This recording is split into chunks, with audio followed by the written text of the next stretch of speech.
A fun fact about me is that I was born more than once. The first two times were noteworthy, yet eventful only for myself.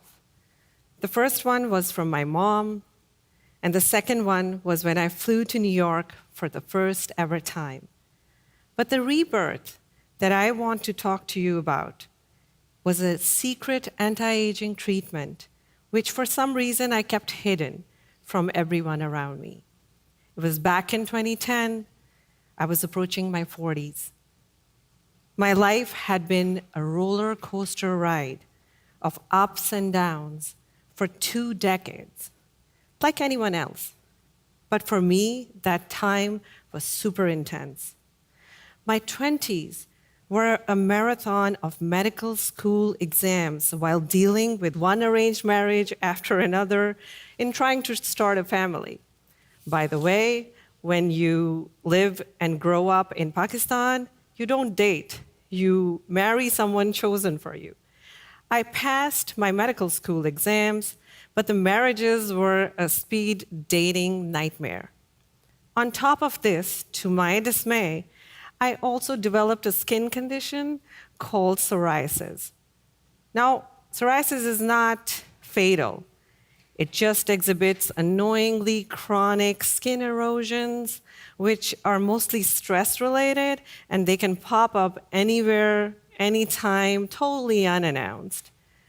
In other words, it doesn't kill you, but it can kill your love life. Now, in my mid-20s, I also immigrated from Pakistan to America to start yet a new life with another arranged marriage, but this time to a guy with a perfect resume. I quickly had a daughter, and thankfully, motherhood cured me of many of my ailments, including my psoriasis, and motivated me to pursue my dream of becoming a doctor again, this time in the country of my dreams, United States of America.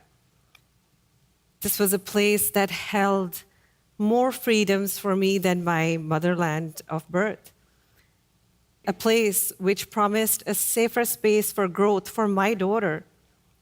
And I dove headfirst to gain rite of passage into the medical system in the United States. A decade later, as I was in the midst of terminating my last arranged marriage, and despite being a successful doctor in New York, as I looked at my face, I could see the march of 2 stressful decades in the form of cracks that etched across my skin. And they wouldn't disappear even after beachside vacations, a lot of sleep, and the topical skincare routines of my favorite stores. It was then that a friend mentioned Botox, which was like accidentally discovered by 2 ophthalmologists working on a totally different project. It was a novel way to reverse your skin age. Now remember, at that time I was a practicing doctor in New York and I was assisting a local plastic surgeon. So one day I asked this plastic surgeon in New York, who's also a lady from Pakistan, and she's a hijab-wearing, conservative, very well-respected plastic surgeon, for my first ever Botox treatment. Maybe it was love at first shot, or was it my first shot at loving myself? This painting, this is not me. It's the famous painting by an Italian Renaissance artist, Orazio Gentileschi. I hope I'm pronouncing the name correctly. It's called Danae and the Shower of Gold. This painting represents Zeus making love to Danae, because Zeus is a god and Danae is a mere mortal. He comes to her as a shower of gold so that his true form does not kill her. From this meeting of an immortal god and a mortal human, Perseus is born. He goes on to accomplish many great deeds, including killing Medusa, who was so ugly that her mere appearance turned men into stone. I relate to the story it represents after getting my own anti-aging treatment.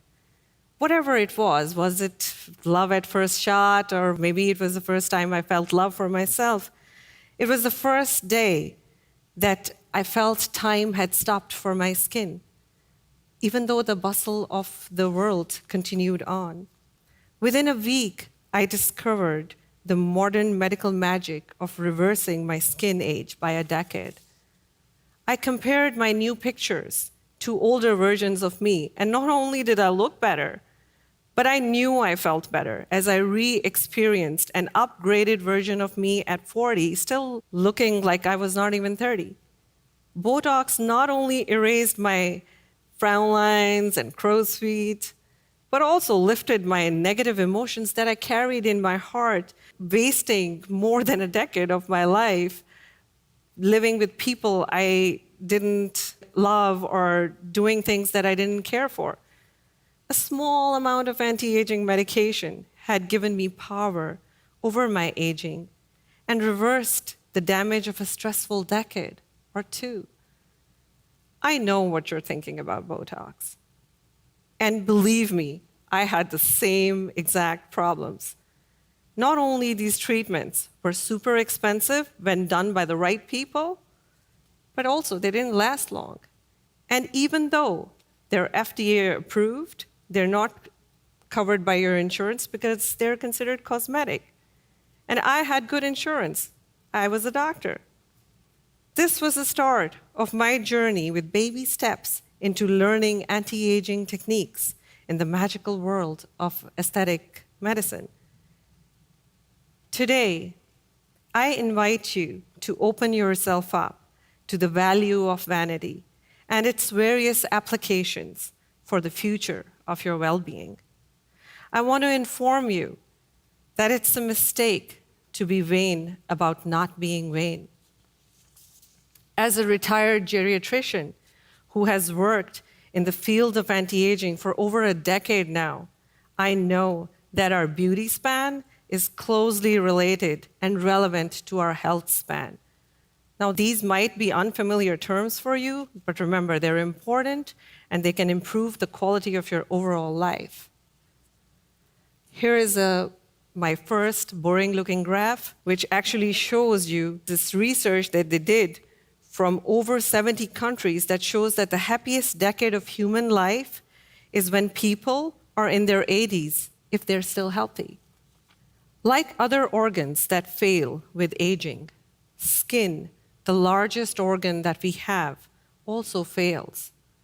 So just like your heart, or your kidney, or your brain, they age and decline and eventually fail, the skin also ages and starts to exhibit signs of failure.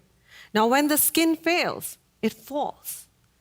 And as it falls, it also drags your psyche down with it. Skin failure will make you lose the architecture and elasticity of your face and body. Humans have internalized the memory of negative stereotypes related to aging through genes, culture, social media. So when the face staring back at you in the mirror appears old, your physical health will suffer. Here is another boring-looking graph. However, it is super important.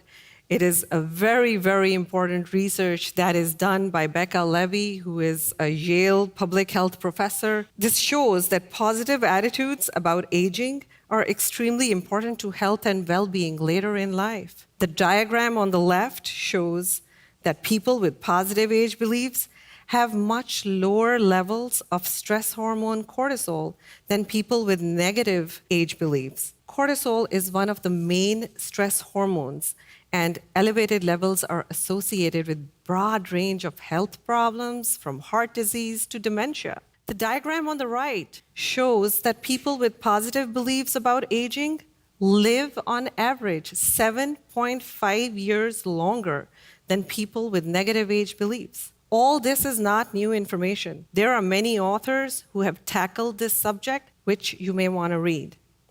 Here are some of the books that have been written.